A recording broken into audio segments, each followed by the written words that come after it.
这个是锅，锅个啦，锅以前煮饭的锅。把竹编技法以打包袋活用。农村时代主办的锅和灶、谷仓、鸡笼，还有扛神猪、挑扁担，都是编织达人詹德基的作品。代表大湖特产的田氏树拿下当地竞赛冠军，手艺来自企图心。我太太经常会给我讲说：“哎，你可以停下来了啊，现在也可以下班了啊，要洗澡了，要吃饭了。”我都不理她，因为我们精神还很投入在那边。成立编织工坊前后教了300多个学生，詹德基更投入了，几乎每一件都很喜欢。他就是做很多样式都不同。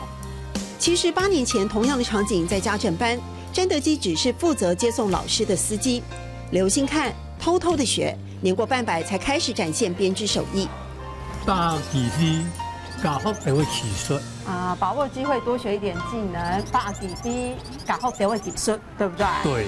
挂满墙面的包包，内含极高难度的编织技法，都是詹德基自己摸索练出来的。像这个也是风车编，看起来就好像比较立体。比方说像这一类的嘛，这个都需要剖线。举一反三，不断给人惊喜。编出的小球可以是水果，也能成为算盘、门帘。作品只分享不贩售，志在传承。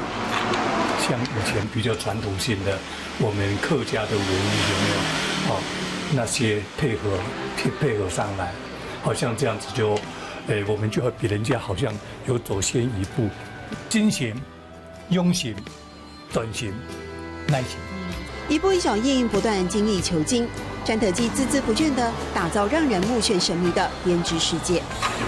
把握机会，教福就会技术；把握机会，教福就会技术。谢谢宗仪老师。